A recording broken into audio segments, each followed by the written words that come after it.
അതെ, ഇന്ന് ഊണിനൊരു മെഴുക്കുവരട്ടി തയ്യാറാക്കാം. വഴുതനങ്ങ കൊണ്ടാണ് മെഴുക്കുവരട്ടി ഉണ്ടാക്കുന്നത്. എളുപ്പത്തിൽ ഉണ്ടാക്കാം, രുചികരമായി.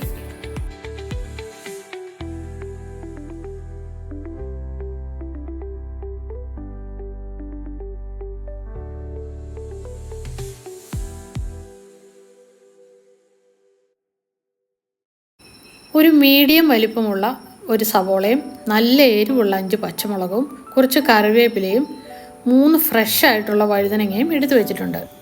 നല്ല ഫ്രഷ് ആയിട്ടുള്ള വഴുതനങ്ങ കൊണ്ട് ഇതുണ്ടാക്കാവുള്ളേ. ഇനി വഴുതനങ്ങ കട്ട് ചെയ്യാം.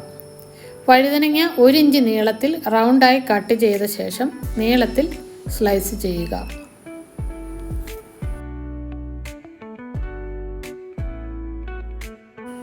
ഇനി സ്ലൈസ് ചെയ്ത് വെച്ച കഷ്ണങ്ങളെല്ലാം വെള്ളത്തിലിട്ട് വെക്കാം. കറ വന്ന് വഴുതനങ്ങ കറുത്തു പോകാതിരിക്കാനാണ്.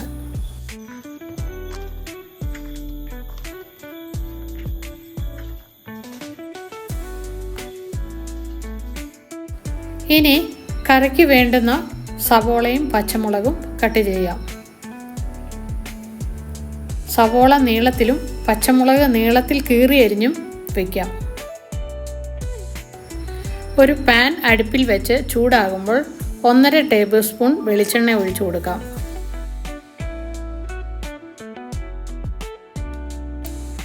ഫ്ലെയിം മീഡിയത്തിലാക്കി വെച്ചുകൊണ്ട് സവോളയും പച്ചമുളകും കറിവേപ്പിലയും ചേർത്ത് കൊടുത്ത് വഴറ്റാം. ഉടനെ തന്നെ കട്ട് ചെയ്ത് വെച്ചിരിക്കുന്ന വഴുതനങ്ങയും കൂടെ ചേർത്ത് കൊടുക്കാം. അതിനുശേഷം നന്നായി ഇളക്കി കൊടുക്കുക. ഈ സമയത്ത് ഉപ്പ് ചേർക്കരുത്. വഴുതനങ്ങയിൽ നിന്ന് വെള്ളം ഇറങ്ങി അത് കുഴഞ്ഞു പോകും. ഫ്ലെയിം മീഡിയമായിട്ട് തന്നെ കണ്ടിന്യൂ ചെയ്യുക.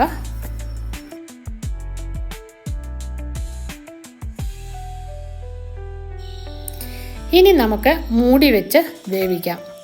നന്നായി ആവി കയറുന്നത് വരെ ഫ്ലെയിം മീഡിയമാക്കി വെക്കുക. ആവി കയറിയാൽ ഫ്ലെയിം ലോ ആക്കി വെക്കാം. ഈ കറിയിലേക്ക് മഞ്ഞളോ കുരുമുളക് പൊടിയോ ചേർക്കേണ്ടതില്ല. ഇടയ്ക്ക് അടപ്പ് തുറന്ന് കറി ഇളക്കി കൊടുത്തിട്ട് വീണ്ടും മൂടി കൊടുക്കാം.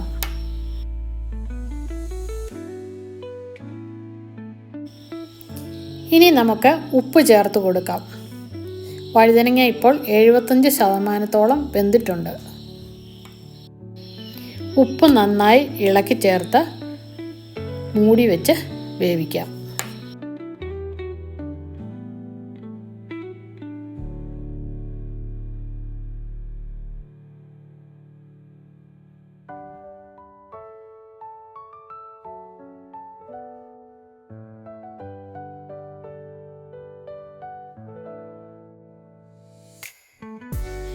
വഴുതനങ്ങ ഇപ്പോൾ കുഴഞ്ഞു പോകാതെ വഴണ്ട് വന്നിട്ടുണ്ട്. ഇനി നമുക്ക് വഴുതനങ്ങ മെഴുക്കുവരട്ടി ഒരു സെർവിങ് ഡിഷിലേക്ക് മാറ്റാം.